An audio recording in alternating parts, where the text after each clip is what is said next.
Good evening. Brexit nemesis, top EU bureaucrat, and now Polish Prime Minister Donald Tusk. Well, he's been flirting with Keir Starmer, who is also on what feels like his 200th trip abroad since becoming Prime Minister. Some might assume he's running away from diabolical approval ratings, but I couldn't possibly comment. Anyway, as the PM finished his flyby tour of Poland, all designed to reset relations between the EU and the UK, Ramona besties Keir Starmer and Donald Tusk, who both campaigned vigorously against Brexit for a second referendum, well, they held a cosy little press conference together. But disturbingly, during their press conference, Tusk seemed to have had his Martin Luther King moment. Yes, Donald Tusk has a dream of Breturn. Some of you might ask, well, what is Breturn? Well, Breturn is the ultimate betrayal and undermining of the British democracy. It's return of Britain to the dying European project through the back door. Well, the Prime Minister's been out with his begging bowl to our EU neighbours as his Chancellor's budgets crashed whatever was left of our economy after the Tories bottled it in the last government. And as part of our surrender to the EU, Brussels is expected to demand freedom of movement be re-established for young people, an alignment with EU laws, and continued rights for EU nations to fish in British waters well past 2026. No, no, and no.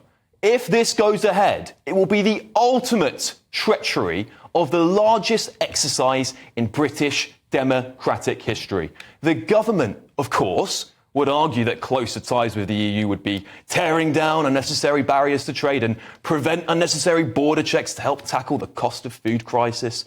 But let's get real. What actually would we get out of this? What great innovations are coming out of the EU? Well, I've got some here with me, actually. Shall we have a little look? First of all, what's that? That is your new paper straws. That's another EU regulation there. No more plastic straws, which are far superior. And everyone's favourite. Come on. This is the peak of EU innovation. Why don't we take a look at what's going on in America?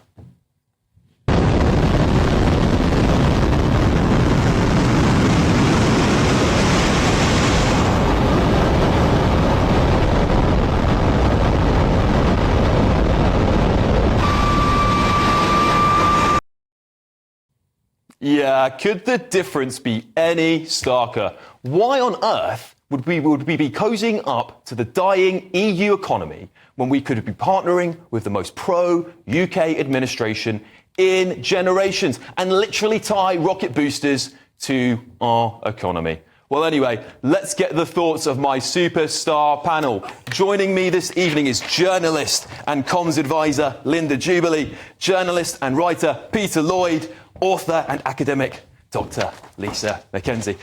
Lisa, look, surely with all this investment flooding into America, we should be tying our boat to them, not the EU.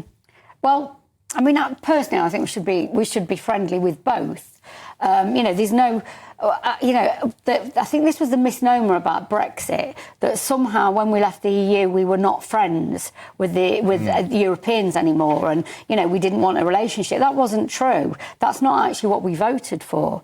What we voted for to leave Europe was so we could have more self-determination, not because we disliked Europeans. And I think what has been built around Brexit is somehow some animosity. And I think some of that has come from Macron, from Merkel at the time. Yeah. And actually, the British people have never had any animosity towards Europeans. No, it's just the European Union, right? Yes, that's right. I mean, I have... But would you not say that realigning with them and saying, we're going to reintroduce freedom of movement for young people, we're going to align with the EU... Is that not betrayal, Lisa? No, I mean, I actually do think that... I don't mind the sort of freedom of movement for young people, actually. I agree with that. I think that's a good thing. I work at a university identity.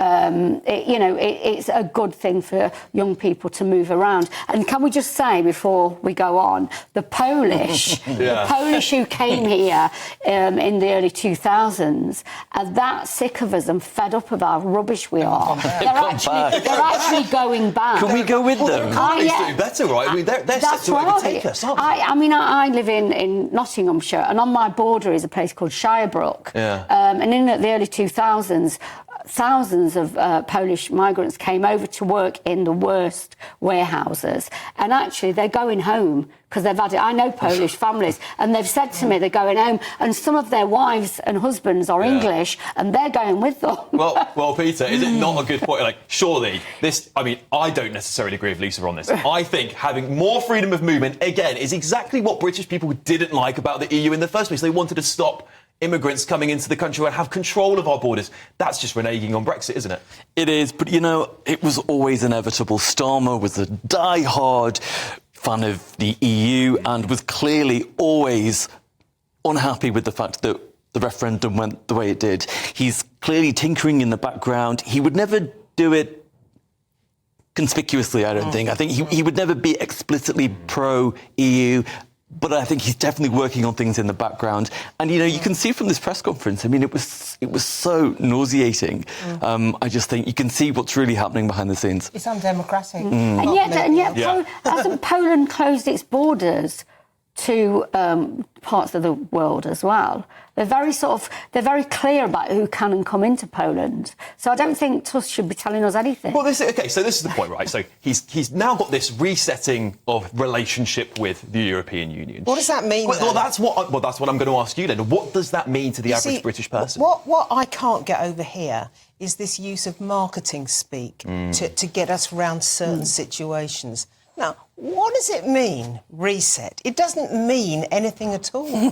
What does return mean? It's like an advertising slogan.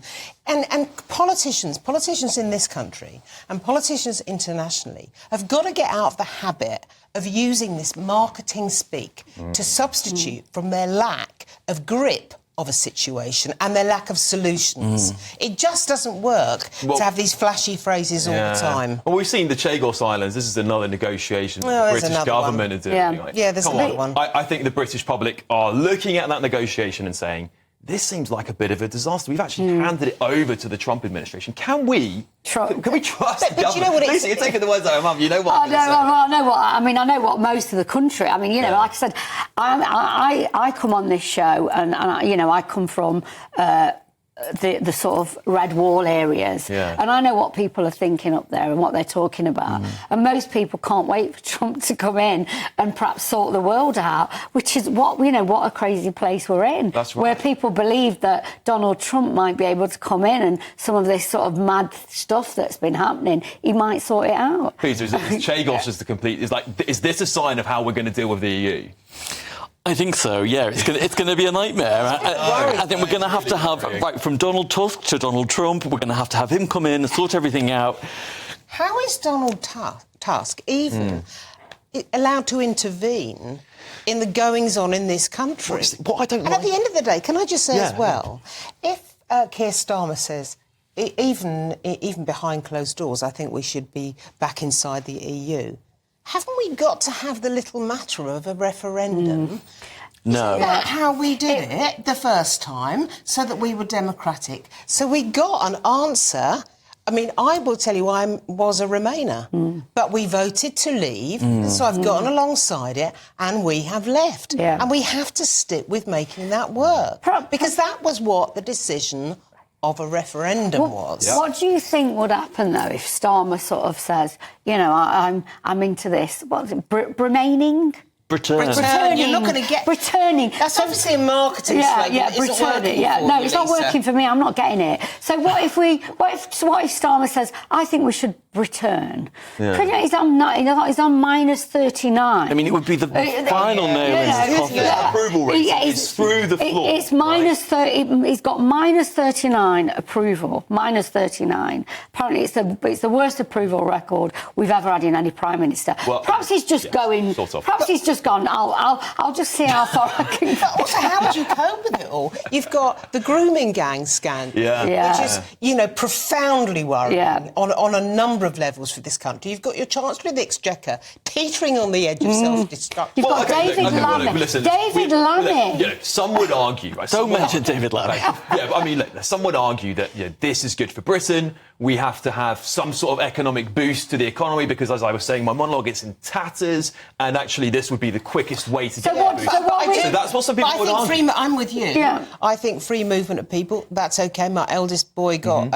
a master's at University of Constance in Germany. He would like to see free movement of people. His age group wants to see free movement of people. Yes. Get that sorted, get it done, and push on. Peter, on that point of freedom of movement for young people, surely if we give it to them and say, right, by the time you're 30, that's gone. That's just setting up the next generation to hate the idea of Brexit, is it not? Right, exactly. And of course, we already have lots of movement within Europe, and we can't travel to Europe. Yeah. We can't control our own borders. People seem to think we can't travel to Europe. But I think this is the problem with this debate, isn't it? The debate is set that there is no free movement. There is no relationship with Europe. We don't do business, But none of that is true. None of that is true. Europeans are moving all around Europe, including the British. We're moving all around Europe. We do business with Europe. And if we are in such a situation where we've got to go to Donald Tusk in Poland with a begging bowl, then, let's just switch the lights off and go home. Play devil's advocate again. I saw that press article about the 100% tax on British homes in Spain. Surely if we did things like we joined the EU, that would not happen, you can imagine, because we'd have that freedom of movement and travel and living. There's got to be some upside here. I mean, and Labour have also come out and said that they don't want to reverse Brexit. I mean, whether you believe that or not, it's completely up to you. But there's got to be some upside to this renegotiation with the EU, this reset, as they're calling it. Yeah. Well, I'd like to, first of all, know, I'd like a definition of what a reset is. Oh, so would I. That's the thing. That's the key to it. We had one from the World Economic Forum, didn't we? The Great Reset, maybe something like that. I don't know. God. Learn nothing and be happy. Yeah, but the World Economic Forum, I've been to that in Davos, is a talk fest. It is not concentrating on what you actually have to do. It's just talking around the subjects. I mean, it's very interesting. I found it completely fascinating. And you've got world leaders and heads of corporate, multinationals, all the rest of it. But they're not making any real decisions there. No, I mean, I once planted a tree, this is true, with Emmanuel Macron. I know this is true, I did. I was invited him to the EU to plant a tree with Emmanuel Macron to end poverty. Did it work? How did it work? Did it work? By the way. This is exactly what I mean. Have you ended poverty with that tree yet? I believe we did not. Was it a money? Was it a money tree? Is that what it is? Yeah. The magic money tree. We planted a tree. You see, we're laughing now, but the danger is it's like the grooming gang scandal, and we're approaching that in the same way. What is a 3-month audit when it's at home? Well, that's true. Yeah. What is a 3-month audit? But I also just want to focus on this smashing the gangs thing that Labour is obviously focused on. Surely, if we got closer with the EU, that's another thing that would help smash the gangs. Already at the moment, doing, I think 007's running around somewhere trying to do it but myself. We already have that relationship with France, don't we? We've already got that relationship with France and Germany. And we've given France a ton of money. We have. There's also, and Germany, is also there's no European country that is coming, that is actually doing anything, nothing positive is coming through the amount of migration that's coming through Europe. Every European country wants to stop that. Yeah. So, the idea that somehow Europe is this great liberal place for all the liberals, it's actually wrong. That's not right. Yeah. Every European country now has got migration at the top. Yeah, OK. Well, look, that's all we've got time for this half of the show, but you guys are going to be back with us very soon. So